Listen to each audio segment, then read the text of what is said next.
महाशंभु संहिता में भगवान शिवजी ने नाम प्रेमी भक्तों को जो उपदेश किया है वो हम स्मरण कराना चाहते हैं। बहुत प्यारा श्लोक है महाराज जी।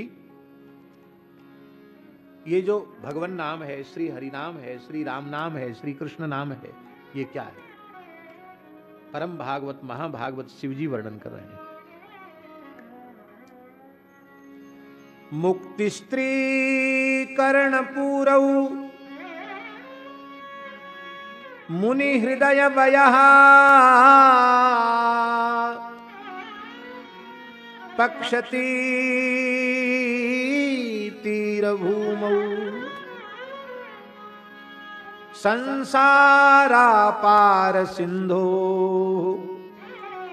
कलि कलुष तमस्तो मसो मार्ग बिंबो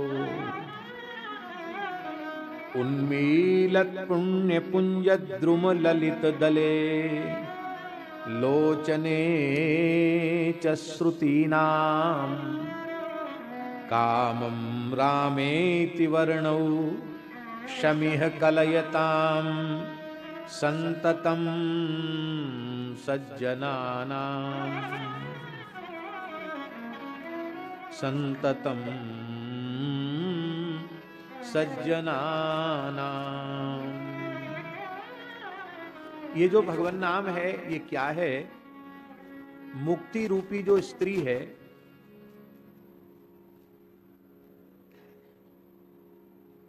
उसके दोनों कानों का कुंडल है श्री राम नाम, श्री हरि नाम। इसका तात्पर्य क्या है? मुक्ति रूपी स्त्री का कर्णफूल है, कानों के कुंडल हैं राम नाम। इसका अर्थ है कि सौभाग्यवती माताओं के सौभाग्य का द्योतक है कुंडल। इसका तात्पर्य है कि नाम संबंध यदि नहीं है तो मुक्ति भी विधवा के समान है, वो जीव का कल्याण नहीं कर सकती। संसार चक्र से, अविद्या माया से, विकारों से, कली के दोषों से मुक्ति उसी की होगी जो हरिनाम का अनन्य भाव से आश्रय लेगा। और सब साधन करे किंतु नाम साधन पर जोर न हो तो सब कुछ किया कराया भी व्यर्थ हो जाएगा।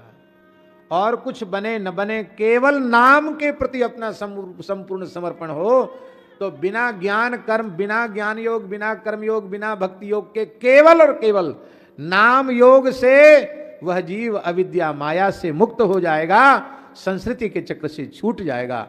ये तात्पर्य है भगवान शिव के कहने का कि मुक्ति रूपी स्त्री के सौभाग्य का द्योतक है राम नाम, उनके कुंडल हैं श्री राम नाम। और कैसा है? मतलब यह है कि विधवा के समान वह अदर्शनीय अशोभनीय है मुक्ति जिसमें श्री राम नाम न हो। तात्पर्य है कि इसलिए साधक को प्रत्येक अवस्था में नाम का रटन करना चाहिए। अब राम नाम, कृष्ण नाम, हरि नाम में कितने वर्ण हैं? 2। हरि, कृष्ण, राम, 2 वर्ण हैं। ये 2 वर्ण क्या हैं? बोलिए, जो ऋषि मुनि महात्मा है ना महाराज जी, ऋषि मुनि, ये ऋषि मुनि उनका हृदय ही पक्षी है। ऋषि मुनियों का, वैष्णवों का, प्रेमियों का, रसिकों का, संतों का हृदय माने अंतःकरण यही पक्षी है। और पक्षी के पंख न हो तो, पक्षी के पंख न हो तो क्या पक्षी उड़ सकता है? बिना पंख के पक्षी नहीं उड़ सकता। इसका तात्पर्य है कि इन ऋषि मुनि महात्मा रसिक प्रेमी सिद्ध संत, इनका अंतःकरण पक्षी है। और पक्षी के 2 पंख होते हैं, एक पंख है रकार, दूसरा पंख है मकार। एक पंख है हकार और दूसरा पंख है ऋकार। एक पंख है ककार और दूसरा पंख है नकार। हरि नाम, राम नाम, कृष्ण नाम, ये महात्माओं के अंतःकरण रूपी पक्षी का के 2 पंख हैं। और इन पंखों की विशेषता क्या है?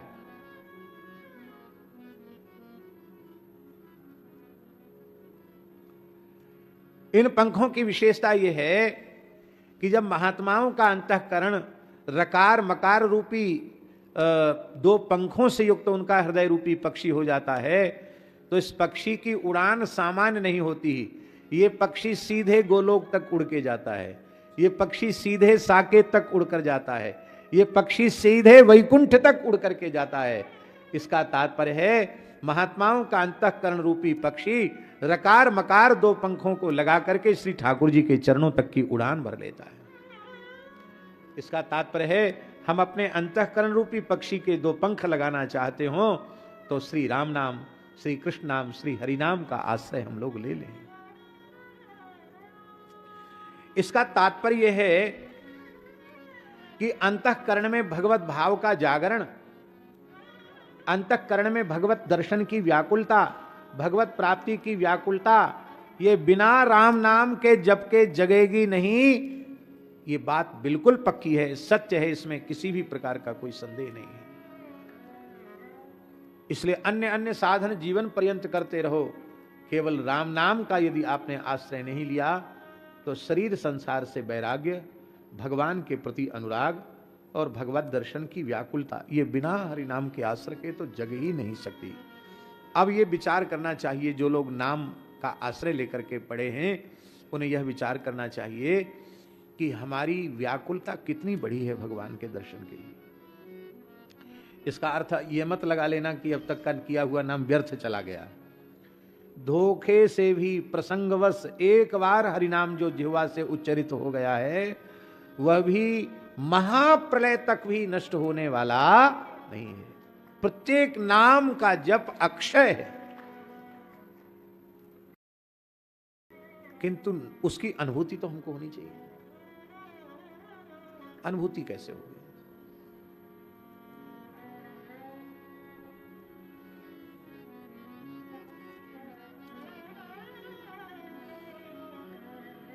नाम की महिमा में कोई अंतराय नहीं है, कोई न्यूनता नहीं है। नाम जपने की जो पद्धति है उस पद्धति का हम आदर नहीं कर रहे हैं। नहीं तो नाम के आश्रय से तत्क्षण शरीर संसार से तीव्र वैराग्य और भगवत चरणारविंद में प्रतिक्षण वर्धमान अनुराग प्रकट होता है। और जब अनुराग प्रकट होता है तो फिर तो दर्शन को नैना तपे, बचन सुनन को कान, मिलवे को हीरा तपे, जिए के जीवन प्राण। फिर अहर्निश भगवत दर्शन की व्याकुलता उत्पन्न हो जाती है।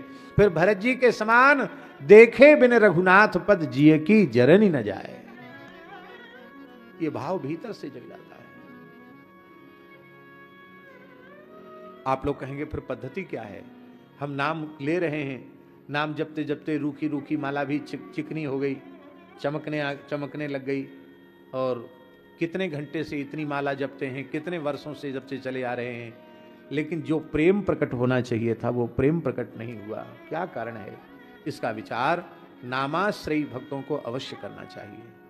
और इसका संकेत श्रीमन महाप्रभु जी अत्यंत कृपा पूर्वक बता रहे हैं।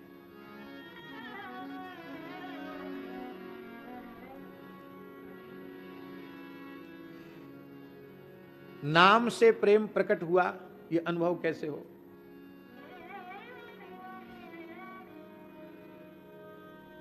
नाम का फल क्या है? ये नाम के फल का उपदेश है महाप्रभु जी के द्वारा।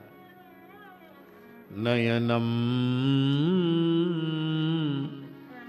गलदश्रुधारया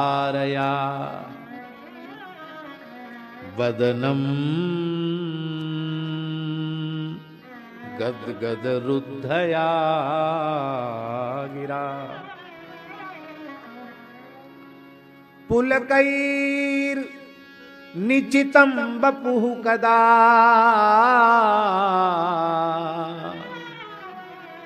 तव नाम ग्रहणे भविष्यति। आपका नाम लेते ही ऐसी अवस्था हे नाथ हमारी कब होगी?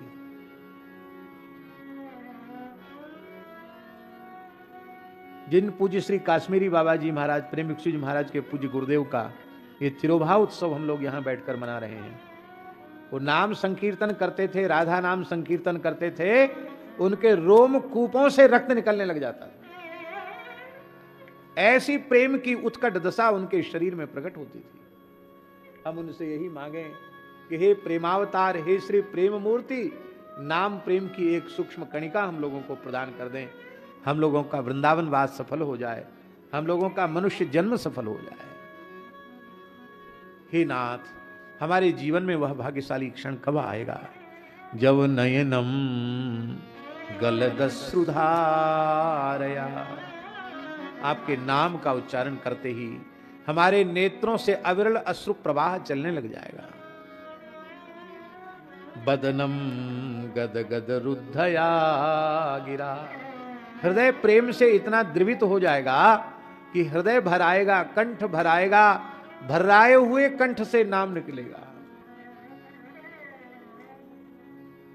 प्रत्यक्ष दर्शन तो हम लोगों ने प्रेम भिक्षु जी महाराज का नहीं किया, लेकिन उनकी एक पुरानी सी एक छोटी सी वीडियो का हमने दर्शन किया, उनके कीर्तन का कैसेट में श्रवण किया। कीर्तन नहीं, लगता है कोई आर्तनाद कर रहा हो। यह बदनम गद गद रुद्धया गिरा। पहले से वो उतने क्लिप निकाल के रखो, तो अभी कीर्तन सुनाएंगे परमेश्वर जी महाराज का, निकाल के रखो उसको। बदनम गद गद रुद्धया गिरा, और क्या पुलकैर निचितम बपु, आपके नाम का श्रवण करते ही, नाम का उच्चारण करते ही शरीर में रोमांच हो जाएगा। कब ऐसा अवसर आएगा कि आपके नाम स्मरण करते ही, नाम श्रवण करते ही नेत्रों से अविरल अश्रुधारा, हृदय भराएगा, कंठ भराएगा, और कब हमारे शरीर में रोमांच हो जाएगा। और ये बात पक्की समझिए बिहारी लाल जी, ये अवस्था आते ही सर्वत्र भगवत दर्शन होने लग जाता है। उसका एक बड़ा सूक्ष्म रहस्य है, सबके बीच में कहने योग्य नहीं है, लेकिन कह देते हैं। भगवान के सर्वगत, सर्वरूप, सर्वमय स्वरूप की अनुभूति में सबसे बड़ी बाधा क्या है? शरीर संसार का अध्यास, शरीर संसार की स्मृति, यही सर्वगत, सर्वरूप, सर्वमय भगवान के साक्षात्कार में बाधक बन रही है। इसलिए इस प्रेम की अवस्था के उदित होते ही शरीर संसार की विस्मृति हो जाएगी, और पूर्ण विस्मृति होते ही जिधर नजर पड़ेगी उधर प्रियतम ही दिखाई पड़ेगी। गोपियों को ये दशा होती तो सर्वत्र कृष्ण दिखाई पड़ते हैं, ठाकुर जी को ये दशा होती तो सर्वत्र राधा रानी दिखाई पड़ती हैं।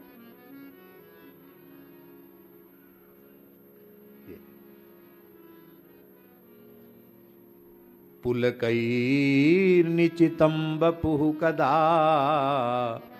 तव नाम ग्रहणे भविष्यति। हमने तो सुना है कि कई बार प्रेम भिक्षु जी महाराज जब भावावेश में संकीर्तन करते थे और करते थे, अष्ट सात्विक भावों का उदय उनके श्रीअंग में होता था, तो उनके मस्तक के जो केश हैं वो सीधे खड़े हो जाते थे। रोमांच में ये मस्तक के केश सीधे खड़े हो जाएं, ये कम आपने सुना होगा, लेकिन कितना प्रेम उनके भीतर प्रकट होता होगा, सुना कितना अद्भुत। ऐसा प्रवाह चलता था, अविरल प्रवाह, प्रेम प्रवाह। हृदय की उड़ान, हृदय की उड़ान भरना चाहते हैं और अपने अंतःकरण रूपी पक्षी को श्री ठाकुर जी के निवृत्त निकुंज तक ले जाना चाहते हैं, तो उसका एक ही उपाय है। इस अंतःकरण रूपी पक्षी को दो पंख लगा दो, हरि नाम, कृष्ण नाम, राम नाम, राधा नाम, इसके पंख लगा दो, फिर ये अंतःकरण आपका सीधे ठाकुर जी श्री जी के चरणों में जाएगा। तो मुक्ति स्त्री कर्ण पूरौ मुनि हृदय वयः पक्षती तीर भूमौ संसारा पार सिंधो कलि कलुषतम स्तोमसो मार्क बिंबो।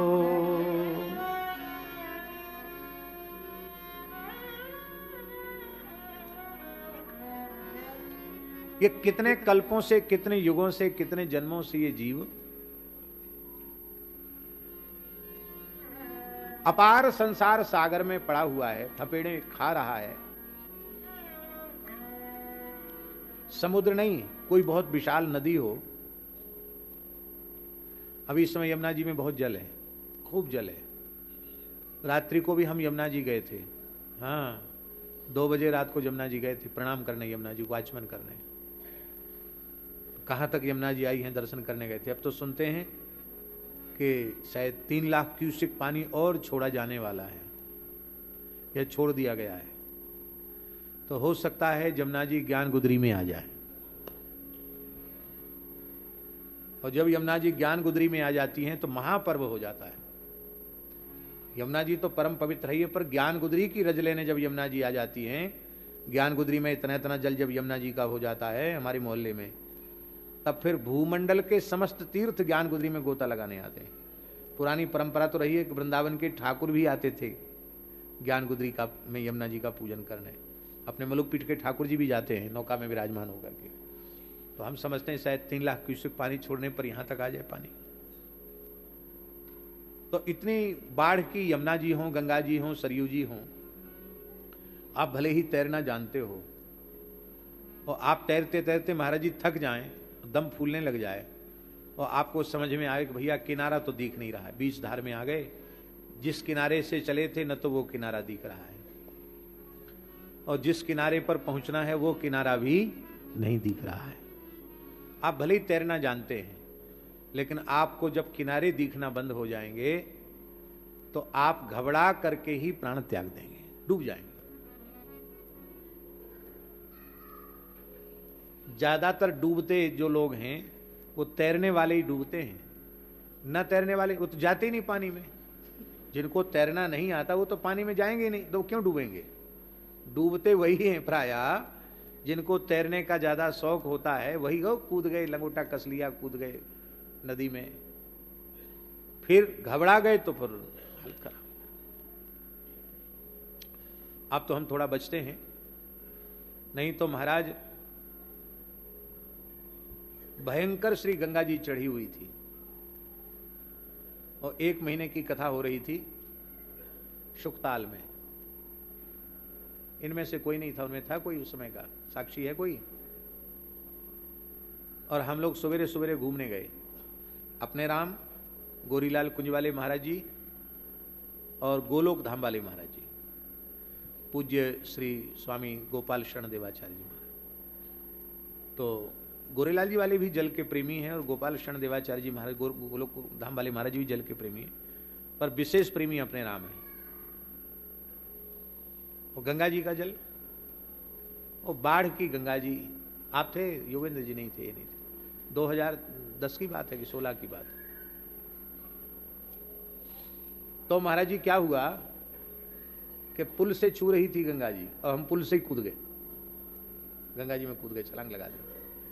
अब हमारे पीछे पीछे छलांग लगा दी गोरेलाल जी वाले महाराज जी ने और गोलोक धाम वाले महाराज जी ने, और भी पीछे पीछे कुछ वीर पुरुष थे वो भी कूद पड़े, लेकिन सबके दम फूलने लग गए, सब इधर उधर रह गए और हम 3 मूर्ति बीच में। महाराज जी बोले अब तो हिम्मत जवाब दे रही है।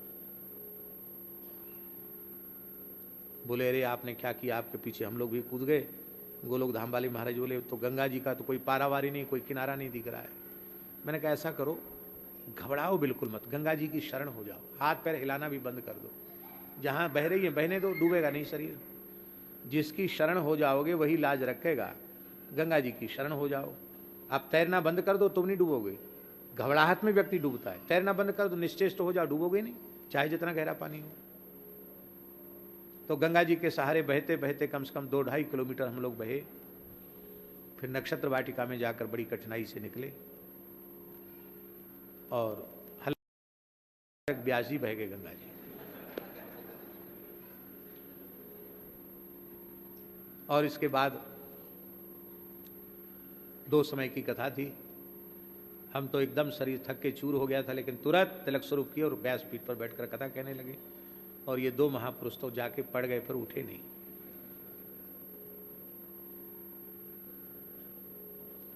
आपको तैरना आता है, फिर भी किनारे न दिखें तो घबराहट होती है।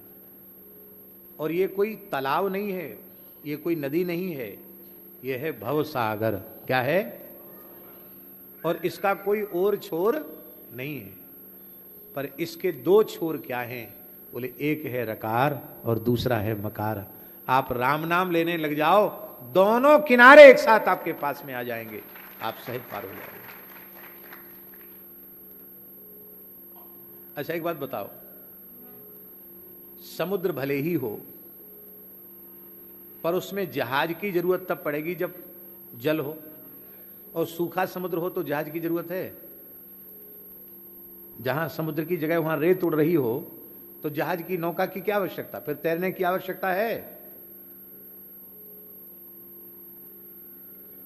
इसी को गोस्वामी जी ने कहा नाम वंदना में, नाम लेत भव सिंधु नाम लेत भव सिंधु सुखाही, करहु विचार सुजन मन माही, करहु विचार सुजन मन माही। मन में विचार करो कि तुम्हें नौका की जरूरत नहीं पड़ेगी, जहाज की जरूरत नहीं पड़ेगी, चले जाओगे, नाम ले तो भव सिंधु सुखाही, भव सिंधु सूख जाएगा। तो इस भव सिंधु के दो किनारे हैं, राम नाम रकार और मकार, ये दो किनारे हैं। और क्या है राम नाम? बोले ये जो कलयुग है ना, कलि कलुष तमह, ये कली का जो कलुष है, पाप है, यही भयंकर अंधकार है। इस अंधकार के शमन के लिए, ये अंधकार के नाश के लिए तो ये सूर्य है, और ताप की निवृत्ति के लिए चंद्र है। दोनों की आवश्यकता है। अंधकार की निवृत्ति के लिए सूर्य की आवश्यकता है, और भयंकर जेठ की दोपहरी में जो तपन हुई है, भयंकर लपट चल रही है, लू चल रही है, उस ताप की निवृत्ति के लिए पूर्णिमा के चंद्रमा की जरूरत है। तो रकार यदि सूर्य है तो मकार चंद्रमा है, हकार यदि सूर्य है तो रिकार चंद्रमा है, ककार यदि सूर्य है तो नकार चंद्रमा है। ये हरि नाम, राम नाम, कृष्ण नाम, यही सूर्य चंद्र है। अर्थात इनका आश्रय जब साधक ले लेता है तो उसके जीवन में कलयुग का अंधकार नहीं रहता, और अविद्या का पाप ताप संताप नहीं रहता है, कोई तपन नहीं रहती। और ये कैसा है? उन्मीलत पुण्य पुंज द्रुमललित दले लोचने च श्रुतीनाम।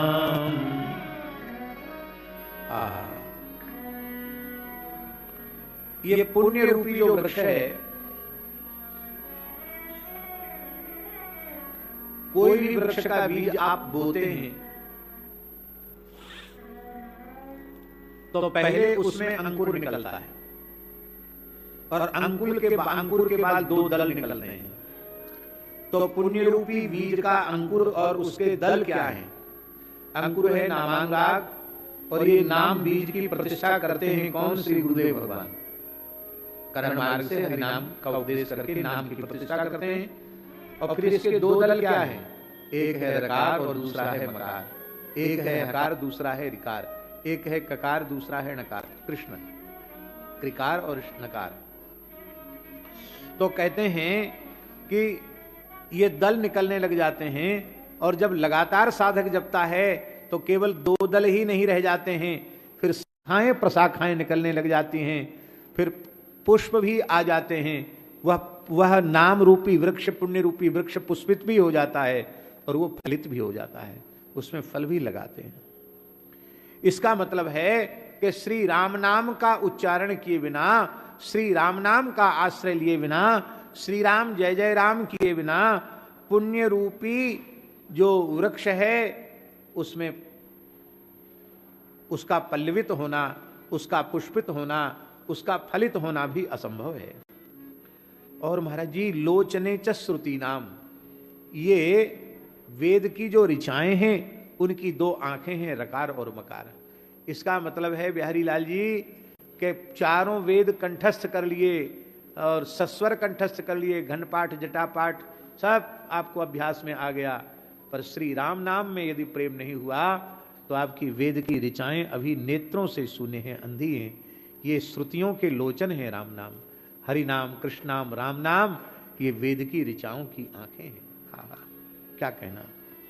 इसका तात्पर्य है कि जैसे बिना आंखों के कुछ दिखाई नहीं पड़ता, ऐसे ही बिना नाम के वेदों का रहस्य भी समझ में आने वाला नहीं है। राम नाम के सहारे ही वेद में सब कुछ आपको समझ में आएगा। बिना राम नाम के वेद भी अंधे हैं, तो इसका मतलब है जब वेद अंधे हैं तो बिना नाम जपे खाली वेद पढ़ने से भी कुछ होने वाला नहीं है। इसलिए श्री राम नाम का अहर्निश जप करो। बोलो भक्तवत्सल भगवान की।